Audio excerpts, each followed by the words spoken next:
राजनीति की दुनिया का सबसे बड़ा धुरंधर। ये धुरंधर पहले वादा करता है और फिर संसद में सीना ठोककर वादा निभाने का दावा करता है। देश की रक्षा जिनकी सबसे पहली प्राथमिकता है, साम, दाम, दंड, हेत, सियासत के हर दांव पेच में वो माहिर है। वो अपनी धुन में रहता है, वो धुन का पक्का है और हर बाजी को जीतना उनका जुनून है, क्योंकि सियासत के वो सबसे बड़े धुरंधर हैं।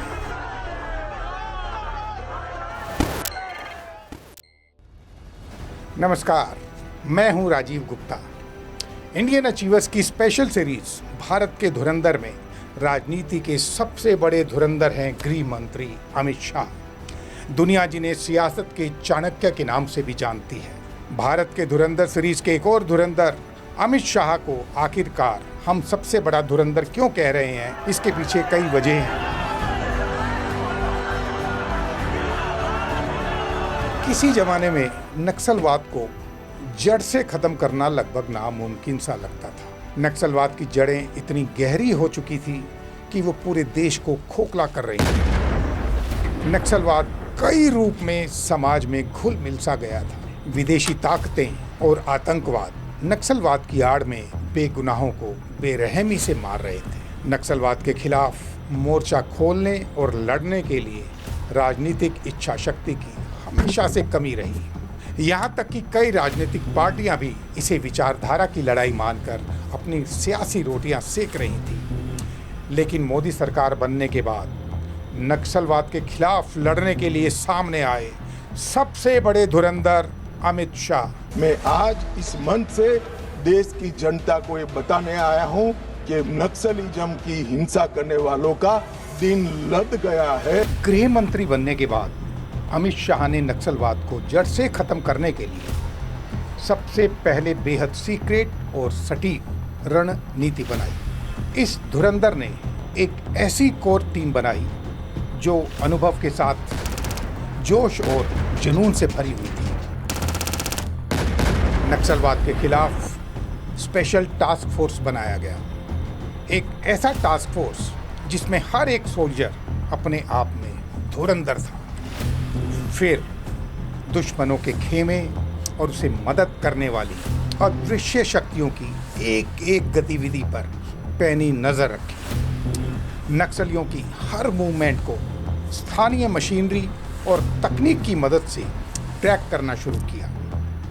फिर नक्सलियों के मास्टरमाइंड और प्रमुख सरगनाओं की कोर टीम को एक एक करके एलिमिनेट करना शुरू किया। और देखते ही देखते नक्सलवादी या तो हथियार डालने लग गए या फिर इस सियासी धुरंधर के हथियारों के शिकार हो गए।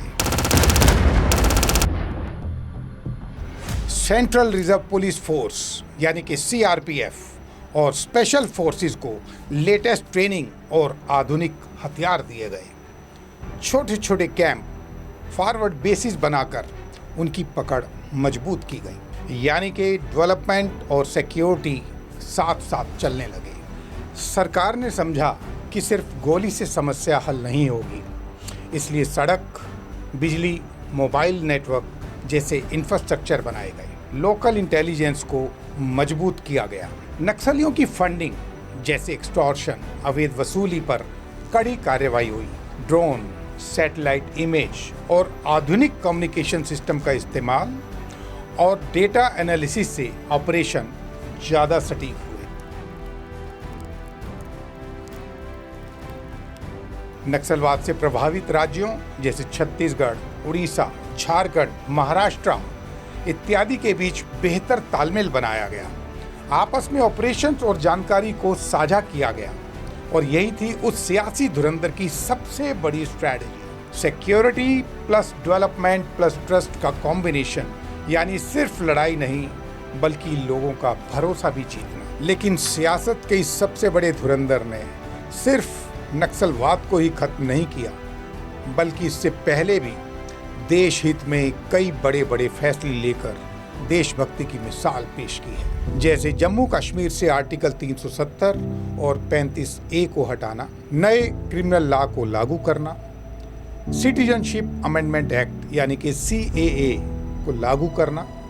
ये सब कुछ ऐसे मुश्किल कानून थे जिसे लागू करके अमित शाह ने ये साबित कर दिया कि सियासत के सबसे बड़े धुरंधर वही है। देश हित में कई बड़े बड़े फैसले लेने के लिए मशहूर गृह मंत्री अमित शाह यानी कि मोटा भाई का सियासी कद दिनों दिन बढ़ता ही जा रहा है। जिस तरह से वो एक के बाद एक धुआंधार फैसले ले रहे हैं, इससे साफ जाहिर है कि आने वाले वक्त में कुछ और बड़े फैसले लेकर वो पूरी दुनिया को चौंका सकते हैं।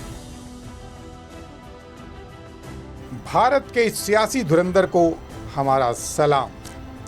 अगले हफ्ते हम लेकर आएंगे एक ऐसे अनोखे धुरंधर को जिसने पशु पक्षियों के लिए एक ऐसी खूबसूरत दुनिया बना दी है जो शायद इंसानों की दुनिया से भी ज़्यादा खूबसूरत है। हमारे साथ जुड़े रहने के लिए आपका बहुत बहुत धन्यवाद। और जाने से पहले एक बार फिर हमारे चैनल को लाइक करना ना भूलें, सब्सक्राइब करना ना भूलें और शेयर करना भी ना भूलें। नमस्कार।